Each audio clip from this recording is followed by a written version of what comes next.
السلام عليكم ورحمة الله وبركاته، شباب تانية ثانوي. عاملين ايه؟ ايه الأخبار؟ إن شاء الله تكونوا بخير يا رب، بأفضل حال. النهاردة معانا الامتحان الثامن والأخير. الامتحان الثامن والأخير. الحمد لله. ده كده آخر امتحان معانا. إن شاء الله يعني ربنا يجعله بفايدة علينا كده جميعا إن شاء الله. أتمنى تكونوا والله استفدتوا من الامتحانات دي. معلش أنا عارف إن أنا تعبتكم معايا وبذلنا مجهود كبير، بس انتوا قدها إن شاء الله.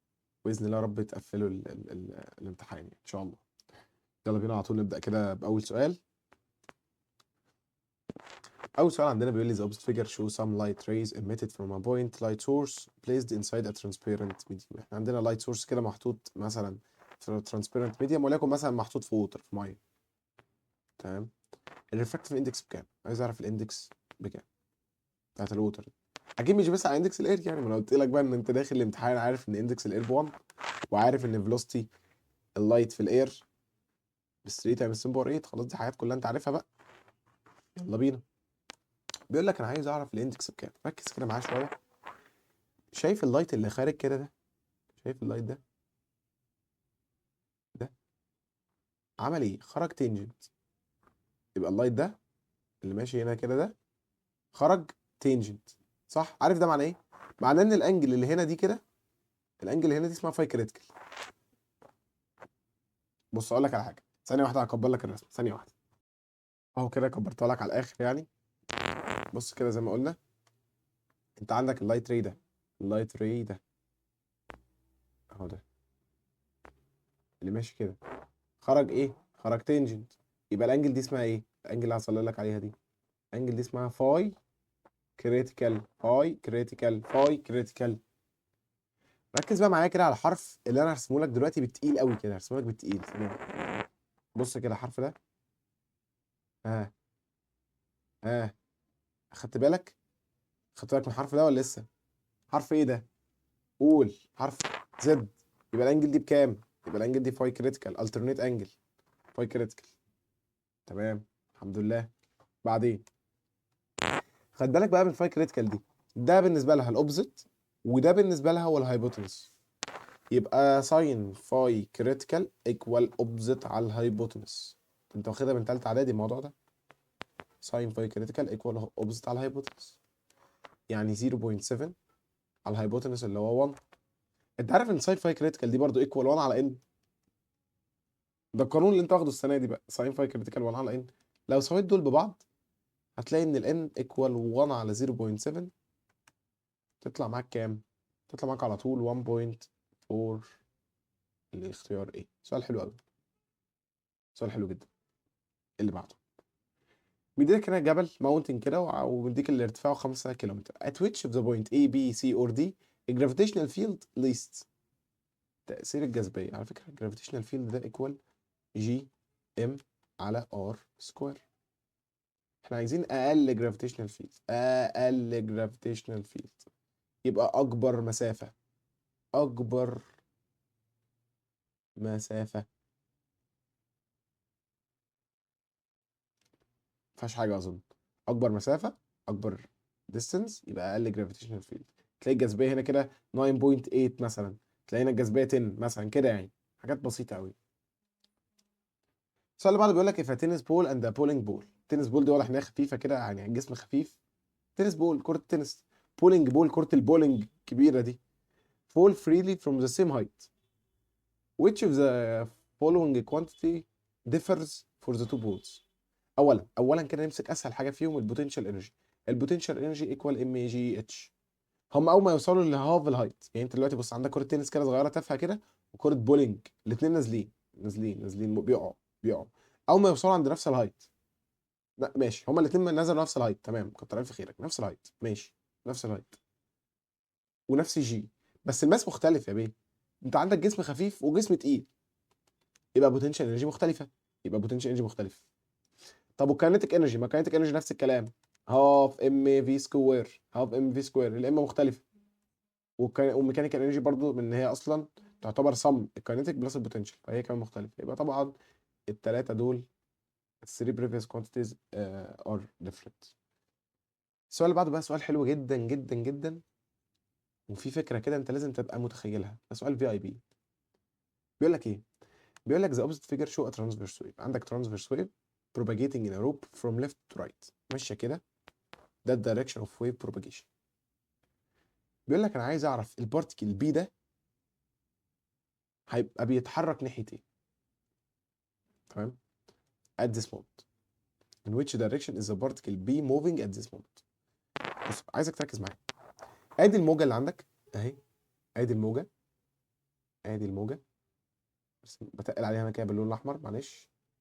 ادي الموجه، الموجه دي بتتحرك ازاي؟ قال لك الموجه بتتحرك ناحيه اليمين. معلش احنا بس ايه،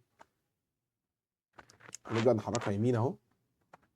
هو بيقول لك الدايركشن يمين، دايركشن فوق بروباجيشن يمين، حركها يمين. امال بحركها يمين اهو، امال بتتحرك يمين، بتتحرك، مش الموجه بتتحرك كده فعلا؟ ماشي. بعدين عايز تقول ايه؟ بيسالك بقى، بيقول لك النقطه بي، النقطه بي، البارتكل بي ده اهو، ادي البارتكل بي، هيبقى بيتحرك فين؟ قول له هيتحرك داونورد اهو، داونورد، اتحرك لتحت. فاهم قصدي؟ النقطه بي اتحركت لتحت اهي، يبقى الاجابه على طول داونورد. سؤال مهم جدا ومحتاج تخيل، ولازم تكون شفت فكرته قبل كده، لازم. السؤال اللي بعده، السؤال اللي بعده بيقول لك opposite figure represent a light ray falling on one of the face of triangular prism. الاندكس بتاعته 1.8. شكرا كتر الف خيرك. 1.8. عايز يعرف كام مره هيحصل total internal reflection. يلا بينا، بسم الله. ادي اللايت نازل اهو، انسيدنت انسيدنت انسيدنت اهو. طيب انت طبعا عارف لو اللايت نازل بيربنديكولر فهيكمل suffering no deviation، هتقوم راسم له هنا كده نورمال، نورمال اهو. ركز معايا، ادي دي كده 90، بس خلي بالك لو انت بتحل سؤال ديفيجن فاي 1 بزيرو وسيتا 1 بزيرو ما تنساش. يلا بينا، 36 و90 ما تجمعهم هيدي لك كام؟ هيدي لك 126. تطرح بقى 180 من 126 تطلع معاك 54. يبقى الانجل دي كده 54 ديجري، مظبوطه كده الحمد لله. يبقى بقيتها كام يا بيه؟ بقيتها 90 ماينس، يبقى 90 ماينس 54 تطلع 36 ديجري. اهي دي 36 ديجري اهي. تمام. بص بقى اللي هيحصل، اولا لازم تعمل لنفسك تشيك، لازم تعمل تشيك. يعني ايه تشيك ده يا مستر؟ يعني انت تروح تجيب ساين فاي كريتيكال تشوفها بكام، اللي هي اصلا ايكوال 1 على ان، اللي هي اصلا ايكوال 1 على 1.8، فهتطلع معاك ان الفاي كريتيكال ايكوال شيفت ساين 1 على 1.8 تطلع 33. طب ده معناه ايه؟ معناه ايه 33.74 دي؟ قال لك معناه حاجه من ثلاثه. لو انت وانت شغال لقيت الفاي اكبر من الفاي كريتيكال يبقى هيحصل توتال انترنال. خلي بالك احنا المعلومه دي قلناها 15 مره، 15 مليون مره. توتال انترنال ريفراكشن. طب لو الفاي اقل من الفاي كريتيكال يبقى يحصل ريفراكشن عادي جدا، ريفراكشن الطبيعي بتاعنا. طب لو الفاي قد الفاي كريتيكال فاللايت يخرج تينجنت، اللايت يخرج جريزنج. اظن كده ايه، عدناها تاني ماشي. هيجي هنا الانجل بكام؟ الانسيدنس 36. 36 بالنسبه ل 33 اكبر منها، اكبر منها، يبقى انت كده شغال هنا. اكبر منها يبقى اللايت هيحصل له توتال انترنال ريفليكشن، او هيجي هنا كده. معلش بقى ثانيه نظبطوها، احنا عايزين اللايت ينزل عدل بس كده شويه. ايوه كده 100 100. بعدين كمل بقى الانجلز بتاعتك، يلا كمل تزهقش، اهم حاجه ما تزهقش. هنا كده كام؟ 36. يبقى بقيتها كام؟ بقيتها 54. كتر الف خيرك كمل. 54 و72، 54 و72 هيدوا لك 126 تاني. 180 ماينس الانسر يطلع لك هنا كده 54. تمام. بعدين ترسم نورمال تاني، عمال تكرر نفس خطواتك انت. 54 اهو، نرسم نورمال ماشي. وبعدين اللايت هيجي هنا كده يحصل له ريفليكشن. عرفت ازاي؟ ما هي نفس الانجل بقى عماله تتكرر بقى خلاص. تاني هبص 54، فهتبقى هنا تاني 36 تاني وهنا 36 تاني برضو، وال 36 دي بالنسبه للفاي كريتيكال اكبر منها. كمل، ها 54 تاني 54 54 و72 خلاص عرفنا 54 و72 بتبقى الثانيه 54 برضه. حاجه ممله يعني. 54 هترسم نورمال تاني. يلا ارسم نورمال. اللايت هيحصل له ريفليكشن. نعمل بقى ريفليكشن فين؟ تعالى نودي ريفليكشن مثلا هنا كده مثلا. مش هتكفي. ماشي. تعالى نعمل ريفليكشن هنا مثلا. بس كده حلوه كده. حلوه كده. كمل بقى الانجلز بتاعتك. معلش يا شباب انا عارف ان الرسمه ايه تفاصيلها ياما، بس والله تحس ان هي بتظبط لك شابتر 3 كله يعني حرفيا.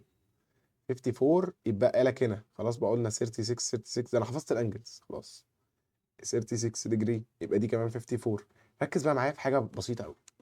انا عايزك تركز في المثلث ده. بص انا مش عارف هتتخيله ازاي بس اهو. عايزك تركز في المثلث ده كده. هنا ده السايد الاولاني، وادي السايد الثاني، وادي السايد الثالث. ماشي. عايزك تركز في المثلث ده. عندك في انجل هنا 36 وعندك هنا انجل 54. يبقى اللي هنا دي هتبقى كام؟ قال لك اللي هنا دي هتبقى 54 بلس 36 اوبا 90. الانجل دي 90. عارف معنى الانجل 90 ان اللايت هيخرج كده خلاص. سفرنج نو ديفيجن. لايت يخرج زي ما دخل. سفرنج نو ديفيجن. طيب سؤاله بقى. يبقى احنا كده ايه نمسح بس اللي فات ده عشان نعرف نحل سؤاله. نمسح كل ده. نمسح نمسح نمسح نمسح. قال لك اللايت هيخرج ايه؟ 90 خلاص كده. نيجي هنا كده اللايت يخرج 90. suffering no deviation. سؤاله المهم جدا جدا جدا بيقول لك انا عايز اعرف the number of total internal reflections inside the prism. كم مره يحصل total internal reflection؟ عد معايا. ادي كده اهو. ادي اول مره حصل total internal reflection. صح كده ان اللايت كان نازل حصل له ريفليكشن. بعدين ادي كده دي تاني مره حصل له ريفليكشن. وادي دي تالت مره. هل في ريفليكشن تاني؟ مفيش اي ريفليكشن ثانيه. نزل اتعكس نزل اتعكس نزل اتعكس خرج. يبقى هما 3 مرات. سؤال حلو جدا جدا جدا. سؤال حلو حلو بجد. سؤال يظبط لك شابتر 3 كله. يبقى تاني كم مره حصل توتال انترنال ريفليكشن؟ هتقول له ادي 1 ادي 2 ادي 3. واللايت هنا خرج ايه؟ suffering no deviation. السؤال اللي بعده. الانرجي ستورد في الكومبريسد سبرينج بتبقى على شكل ايه؟ طبعا هي هتبقى على شكل بوتنشال انرجي. ثانيه واحده كده اجيب لك ايه صوره للسبرينج ده عشان تبقى متخيل اللي بيحصل. بص كده زي ما انت شايف اهو. هو ده الكومبريسد سبرينج. اللحظه اللي بيكون فيها كومبريسد. بص كده تعالى احاول اوقف لك اول ما يبقى هو كومبريسد. كده هو كومبريسد. كده البوتنشال انرجي اللي جواه ماكسيموم. بوتنشال انرجي هنا كده كل الطاقه متحوشه بوتنشال انرجي. لحظه ما انت هتكمل اتحولت لكاينتيك انرجي. هنا بوتنشال انرجي زيرو ماكسيموم زيرو ماكسيموم زيرو وهكذا. فاهم قصدي؟ فهو اول ما يبقى كومبريسد الطاقه كلها بتتخزن جواه على شكل بوتنشال انرجي. السؤال اللي بعده سؤال حلو قوي قوي قوي. بيقول لك a wire pass through a hole in the smooth table. تمام كده. connected at one end to mass M1. ادي mass M1 والناحيه الثانيه في M2. طبعا M1 بيتحرك بلينير فيلوسيتي V. وده كل حاجه في الاخر كده. هو عايز يعرف الفيلوسيتي اجيبها ازاي. بص بقى. الموضوع ده كان تجربه نظري كده عندك في شابتر 4 اللي هو السيركل موشن. كانت بتقول ايه التجربه دي؟ كانت بتقول ان الماس 2 ده بيتاثر بفورس اللي هي الويت بتاعه اللي هو ام اف جي. وان ام 1 دي متاثره بفورس اسمها فورس سنتريبتال اللي هي اصلا ايكوال ام في سكوير على الار. لازم تساوي الاثنين دول ببعض. عايز ايه يعني؟ مش فاهم. لازم تقول ان الفورس سنتريبتال قد الويت. يعني ام في سكوير على ار ايكوال ام في جي. بس بالراحه بقى. ركز بقى معايا. ام في سكوير على ار دي هتحط مكانها ام مين؟ هحط مكانها ام 1 صح. طب وام جي هحط مكانها ام 2. يلا ركز بقى معايا. ام 1 في سكوير على ار ايكوال ام 2 على جي. دي كانها اوفر 1.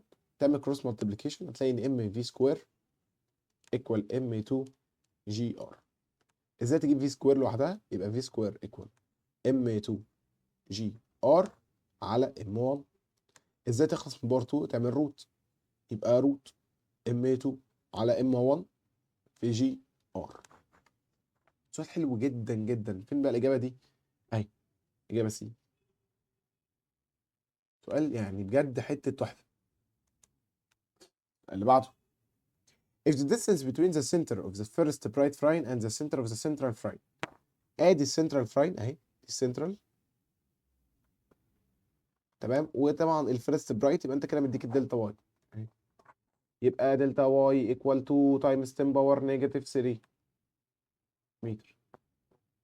بيقول لك بقى يبقى الديستنس ما بين السنتر اوف ذا ثيرد دارك برايم من السنتر. ركز بقى معايا، ركز معايا قوي قوي قوي قوي قوي في الحته دي. بص كده، انت عندك دي السنترال فراي، دي السنترال. هو عايز المسافه من السنترال للثيرد دارك فراي. دي الفيرست دارك فراي، سكند دارك فراي، ثيرد دارك فراي. تمام كده؟ يلا بينا. من هنا لهنا ادي كده دلتا واي. يبقى احنا كده عايزين بسم الله دلتا واي، دلتا واي ونص. يبقى انت محتاج 2.5 في الدلتا واي. يعني 2.5 في 2 تطلع معاك 5 تايمز 10 باور نيجاتيف 3 اللي هي 5 ملم. سؤال تحفه وروعه. واضح ان الامتحان ده امتحان يعني مظبوط، امتحان مظبوط، افكاره حلوه يعني. طبعا تبقى الاجابه 8 بي. كنا حلينا سؤال زيه خلي بالك في مراجعه امتحان شهر ابريل. السؤال اللي بعده. A body of mass 2 كيلوجرام falls freely from rest. يبقى ال V initial equal 0 from a height 10 meter and comes to stop inside it after covering a distance 4 سنتيمتر. يبقى ال average force بكام؟ بالراحة بقى. والله أنت أصلا عارف إن ال V initial هنا كده بزيرو. تمام؟ أنت عارف إن أصلا البوتنشال انرجي فوق هنا كده قد الكاينتيك انرجي تحت. ده بجد والله. أيوه طبعا، البوتنشال انرجي فوق قد الكاينتيك انرجي تحت. طيب وبعدين؟ أولا انت عارف ان البوتنشال انرجي فوق كده، وانت فوق بوتنشال انرجي ايكوال ام جي اتش ماكسيمم. يعني الماس ب 2 كيلو جرام، الهايت ب 10، الجي ب 10، تطلع معاك 200 جول. فانت وصلت هنا 200 جول. تمام. ميكانيكال انرجي كونستنت، ميكانيكال انرجي كونستنت. دلوقتي بقى انت عايز ايه؟ الجسم هيجي يخبط هنا ويفضل يخترق اللي بيحصل ده. ثانيه واحده. الجسم هيخبط هنا ويفضل يخترق مثلا الرمله دي لحد ما تكمز تو ريست. هيمشي مسافه قد ايه؟ 4 سنتيمتر. هو قايل لك كده في السؤال. تقول له بقى ايه؟ انت عايز الفورس؟ ماشي. واحنا قلنا ان الورك هو يعتبر التشينج في كاينتيك انرجي. بس خلي بالك ان الورك هنا لازم يطلع بالنيجاتيف. ليه؟ لان السرعه هنا عماله بتقل. السرعه عماله بتقل. يعني الورك ايكوال فورس ديسبيسمنت ايكوال التشينج في كاينتيك انرجي اللي هو 200 جول. اهو 200 جول. الديسبيسمنت بكام؟ 0.04. يبقى الفورس بكام؟ 200 على 0.04 تطلع معاك 5000. طبعا زي ما قلنا احنا لازم تطلع بالنيجاتيف لان السرعه عماله بتقل. كل فكره السؤال ده بس انت تقول ان الورك هو التشينج في الكاينتيك، يعني الورك هو الانرجي ايكوال فورس ديسبيسمنت. خلاص اتحل في ثانيه. السؤال اللي بعده. عايز الانجل اللي ما بين الدايركشن بتاع السنتريبيتال اكسلريشن والسنتريبيتال فورس. يا راجل، راجل هو ده اسمه كلام؟ فورس سنتريبيتال اكسلريشن سنتريبيتال زيرو. مفيش ما بينهم اي انجل. قول لي بقى ايه؟ انا عايز مثلا ما بين الفورس سنتريبيتال والفي. اقول لك الانجل اللي ما بينهم 90 درجه. اقول لك تمام زي الفل. اكسلريشن سنتريبيتال والفي اقول لك الانجل اللي ما بينهم 90 درجه. اقول لك الدنيا زي الفل. انما انت عايز الاكسلريشن والفورس زيرو طبعا. السؤال اللي بعده برضه من الاسئله الحلوه. جايب لك بريزم، عايز الريشيو ما بين الفيرست انجل اوف ريفراكشن والانجل اوف امرجنس لو البريزم ده في حاله المينيمم ديفيشن. تمام. تعالى كده نرسم بريزم ونشوف ايه اللي هيحصل. عايزك تركز معايا كده بس معلش. ادي بريزم، نفضيه بس كده من جوه من اللون ده ونطخن بس الويت من بره. يلا بينا. بص كده. اولا انت عندك اللايت هيبقى نازل انسيدنت اهو، نورمال نورمال لاين اهو، يحصل له ديفيجن نورمال تاني، بعدين يخرج ايه؟ convergence. ماشي. المهم لازم تبقى عارف ان في حاله المينيمم ديفيجن الانجل اوف انسيدنس قد الانجل اوف ايمرجنس، الانجل اوف انسيدنس قد الانجل اوف ايمرجنس، الاثنين اسمهم فاي نود. طب واللي جوه قد بعض، اللي جوه دي اسمها سيتا نود ودي اسمها سيتا نود. طب ودي اسمها ايه يا بيه؟ دي اسمها الايبكس. طيب هو بقى عايز الريشيو ما بين سيتا 1 اللي هي سيتا نود، يعني عايز سيتا نود على سيتا 2 اللي هي فاي نود. بالراحه بقى، انت عارف ان الاندكس بره ده هوا، اندكس قليل، والبريزم ده مثلا معمول من ازاز، يعني الاندكس بتاعته اكبر شويه، فاللايت لما يمشي من اندكس قليله لاندكس كبير، عارف ايه اللي بيحصل للانجل؟ قال لك الانجل بتقل. لما تمشي من اندكس قليله لاندكس كبيره الانجل بتقل. عارف ده معناه ايه؟ ان سيتا نود هي الصغيره، فاي نود اكبر منها. يبقى انت كده كانك بتعمل ريشيو ما بين صغير على كبير. صغير على كبير دي قلناها، يبقى less than 1. فين الاجابه دي؟ اهي less than 1. السؤال اللي بعده بيديك ريشيو ما بين السبيد اوف لايت مع الميديان، وعايز يعرف مين فيهم عنده هايست اوبتيكال دنسيتي، مين عنده اكبر اندكس. انت عارف ان الاندكس انفرس مع الفيلوسيتي، انفرس مع الويف لينث، انفرس مع الثيتا، انفرس مع كل حاجه. اندكس عكس اي حاجه. فاللي عنده اكبر اندكس هو اللي عنده اقل فيلوسيتي. هو ايه عنده اقل حاجه؟ لكن قال لك مين عنده اعلى ويف لينث، هتقول له طبعا دي عنده اعلى ويف لينث، اعلى ثيتا، ونفس الكلام دي. تمام. يلا بينا السؤال اللي بعده. بيقول لك هنا a person of mass 70 كيلو جرام ماشي على مسافه 10، عايز يعرف الورك. شكلك كده انت ناوي تقعد تفكر وتحل في السؤال ده. بتفكر في ايه؟ زيرو. هو ماشي كده، ماشي كده، والفورس متأثر لتحت، الاثنين على بعض بيربنديكولار 90. الويت اهو لتحت، والديسبيسمنت الانجل اللي ما بينهم 90. 90 دي يعني يعني ايه؟ سيتا ايكوال 90. يعني لما تيجي تجيب الورك هتقول له فورس في ديسبيسمنت كوزاين 90 يعني ايكوال زيرو. تفكر في ايه؟ اللي بعده. السؤال اللي بعده بيقول لي a car of mass 2000 كيلو جرام travels at a speed 60 كيلومتر per hour. طبعا الفيلوسيتي دي لازم تحولها 60، فتعمل لها تايمز 5 اوفر 18. لما تعمل طبعا 60 تايمز 5 اوفر 18 عشان تحولها لمتر بير سكند، هتطلع معاك 16.67 متر بير سكند. وادي معاك الام 2000 كيلو جرام. ازاي تجيب الكاينتيك انرجي؟ ده تعويض مباشر. كاينتيك انرجي ايكوال هاف ام في سكوير. هاف الام ب 2000 والفي سكوير يعني 16.67 بار 2. حطها على الآلة كده زي ما هي 0.5. الانسر سكوير في 2000 تطلع 2777. طبعا بتدوس على زرار اسمه ان جي، تطلع 2.7 تايمز 10 باور 5 اللي هي تقريبا 2.78. اختيار سي. مظبوطه كده، اختيار سي اهو. اختار سي. اللي بعده. السؤال اللي بعده سؤال جميل جدا ومقلب كبير. عايزك بس تاخد بالك من حاجه. هو هنا مديك مسافات 1 متر 1 متر، ومديك انستنت لايت راي انجل 30.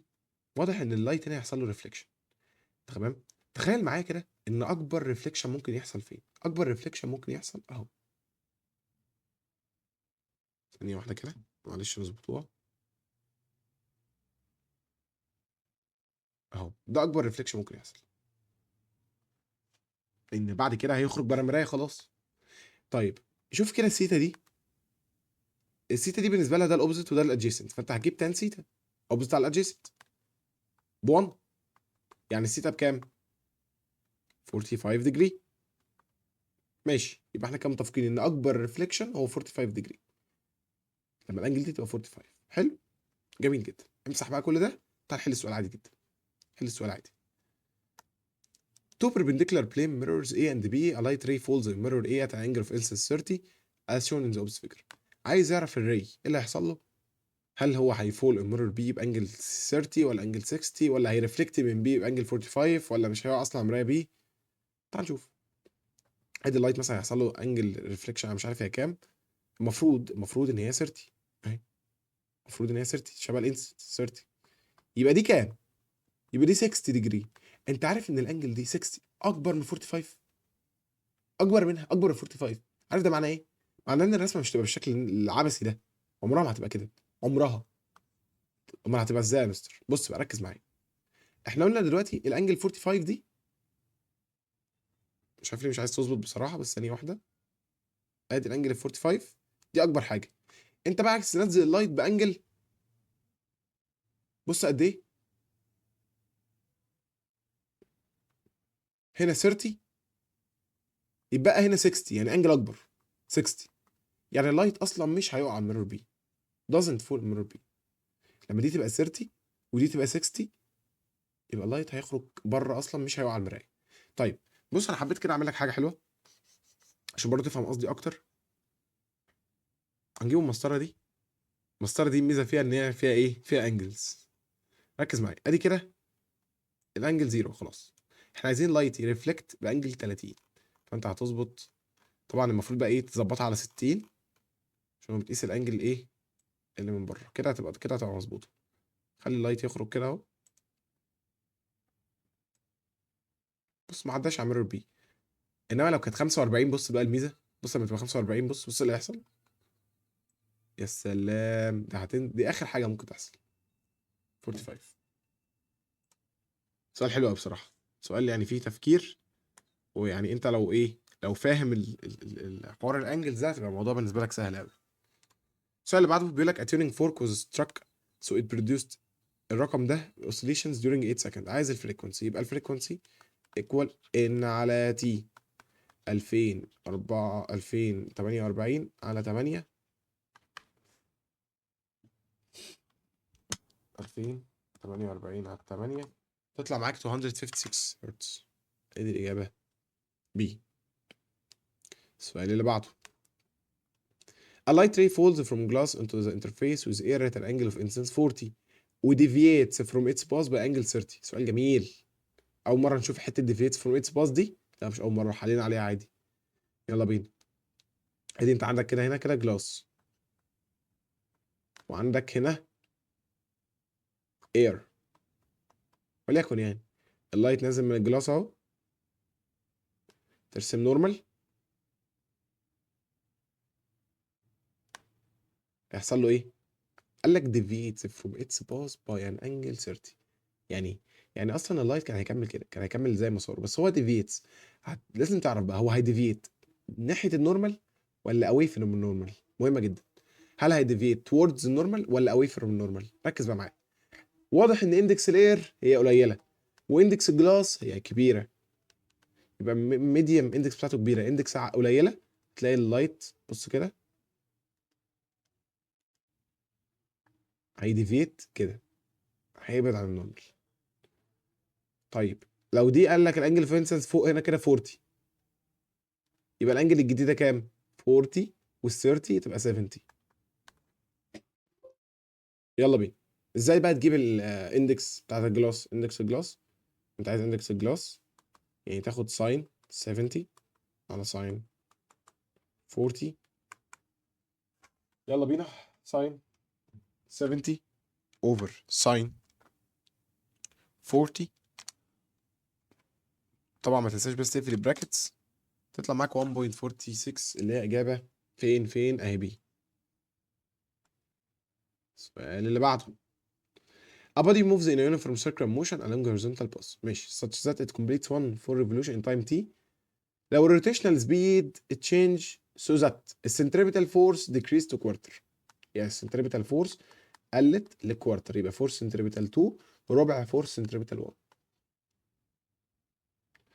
while the radius of the circular path remains constant يبقى periodic time. ايه اللي هيكرر؟ يلا بينا نشوف هنعمل ايه.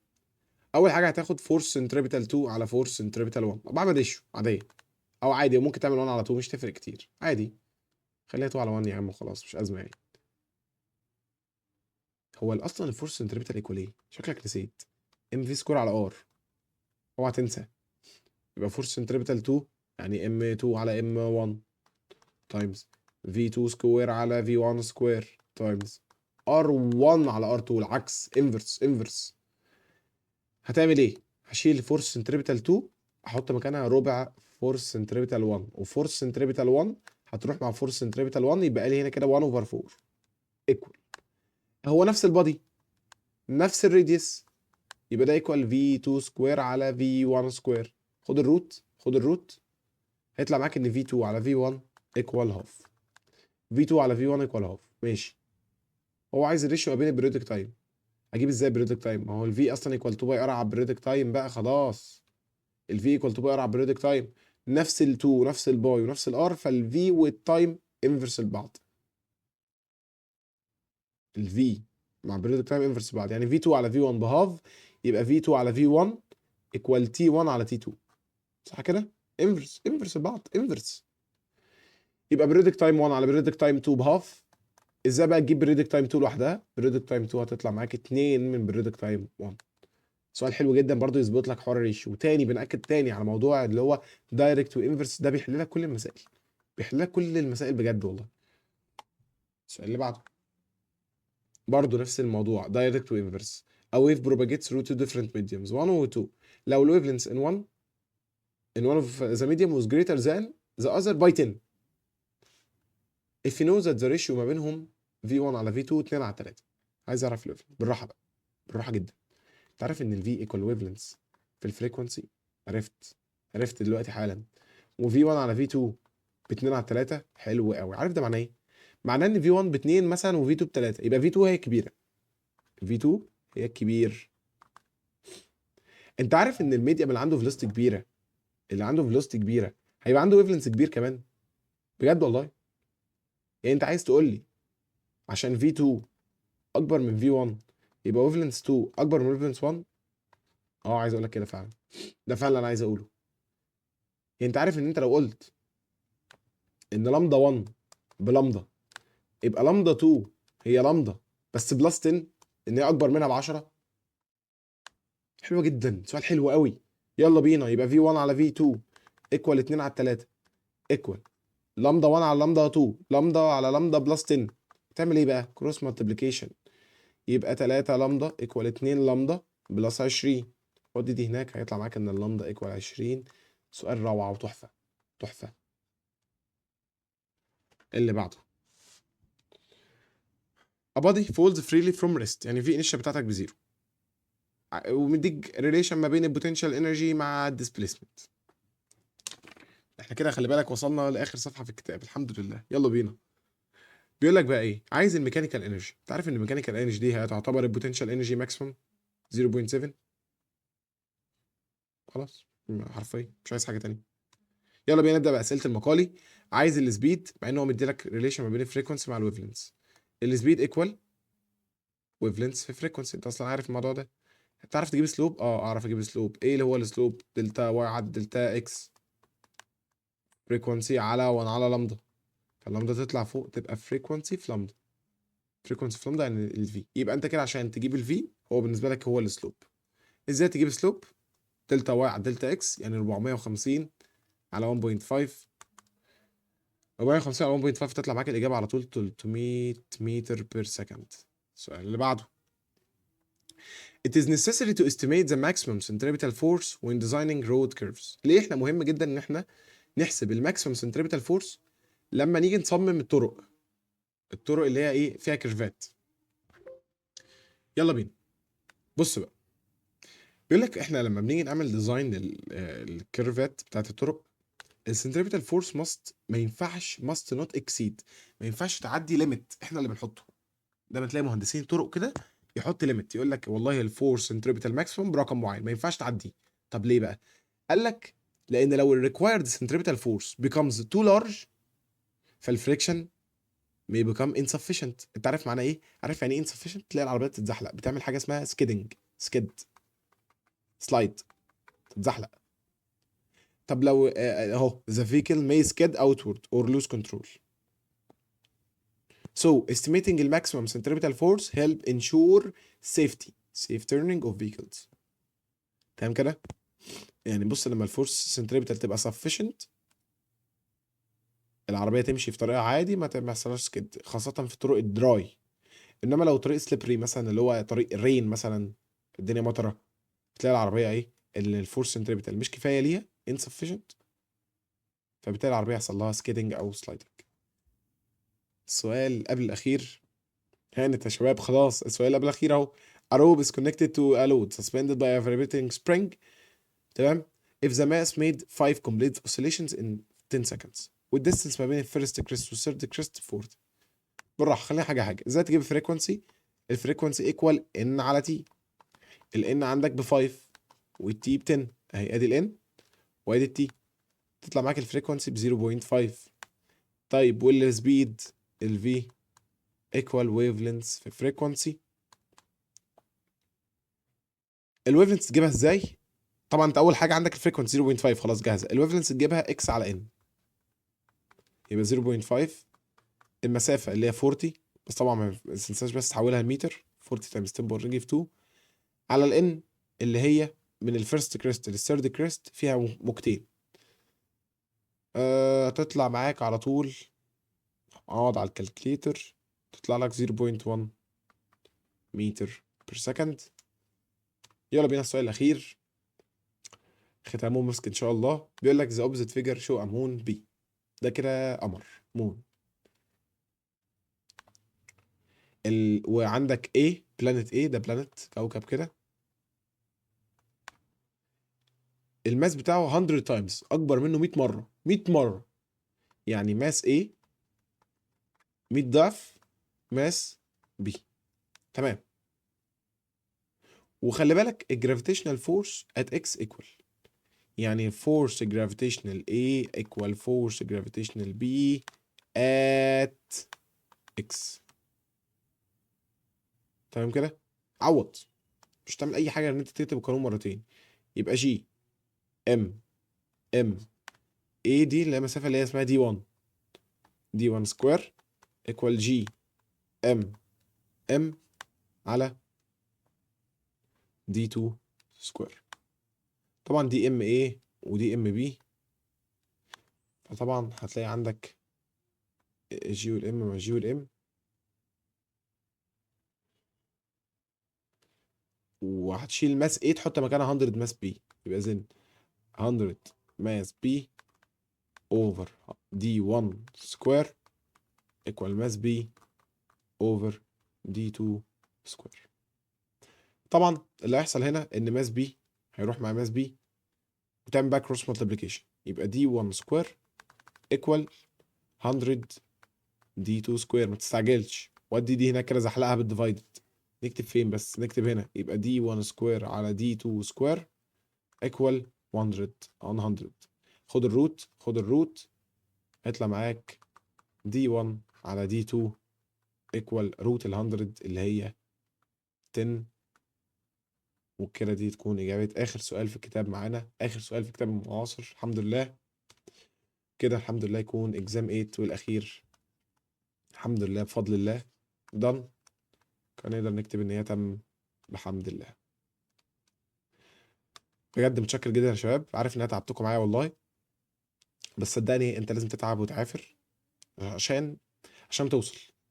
لازم عشان توصل للحلم اللي أنت بتحلم بيه، عشان ربنا يوفقك تتعب وتسعى وتعمل اللي عليك. تمام. عايزك تركز على 8 امتحانات دول، تركز ان شاء الله على المراجعات اللي هنعملوها ليالي الامتحان. ليالي الامتحان ان شاء الله هنزل لكم نماذج الوزاره، وهراجع لكم كده سريع افكركم كل المنهج. شد حيلك، ولو واقف معاك اي حاجه ما تنساش تبعت لي، وان شاء الله هكون معاكم. بالتوفيق، بتمنى لكم كل التوفيق. شكرا يا شباب، اشوفكم على خير ان شاء الله. السلام عليكم ورحمه الله وبركاته.